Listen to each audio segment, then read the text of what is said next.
टूटता कमरिया दवैया ला दिका, टूटता कमरिया दवैया ला दिका। ये काजल बड़ा परेशान बाटी करवा हिजे बोला दिका।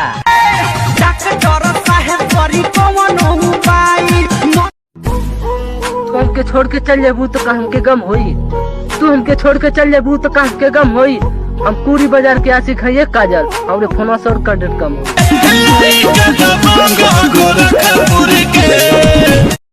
उठ तो उठ तार कजलू बवाल कर दी, उठ तो उठ तार कजलू बवाल कर दी।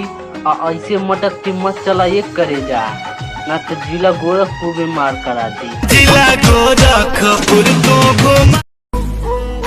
कश्मीर का बात करे ले हिंदुस्तानो ना पैबे, कश्मीर का बात करे ले हिंदुस्तानो ना पैबे।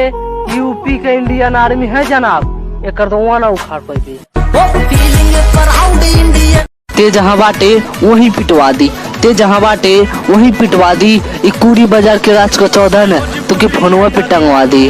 परसों से है खेल होई, आज जेल होई, कल बेल होई। कि पैसा के दम पे कूदा तावे चल कौनो बात ना बा, कि पैसा के दम पे कूदा ताड़े चल कौनो बात ना बा। और सोडा के शेषनाथ मौर्या की खरीद लेबे। ए बेटा इतना तोरी औकात ना बा, आज जेल होई। बात बात पे उड़ेले तोर कुल उड़ल छोड़ा दी, बात बात पे उड़ेले तोर कुल उड़ल छोड़ा दी। पिंटू मौर्या उमरिया बाजार के जहाँ पाई वहीं खन के गाड़ दे। हाय भोजपुरिया डरिला खाली भात से साच खाती लो।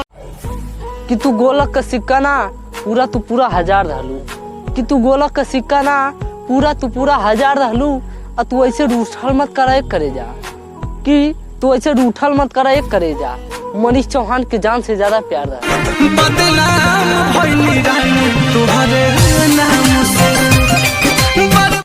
जब से भइल बा कलशवा अलगे तब से मनवा खोवल बा, जब से भइल बा कलशवा अलगे तब से मनवा खोवल बा। अरे ये गुरुजी करा दी कलशवा एक महीना मलवा हमार रोवत बा।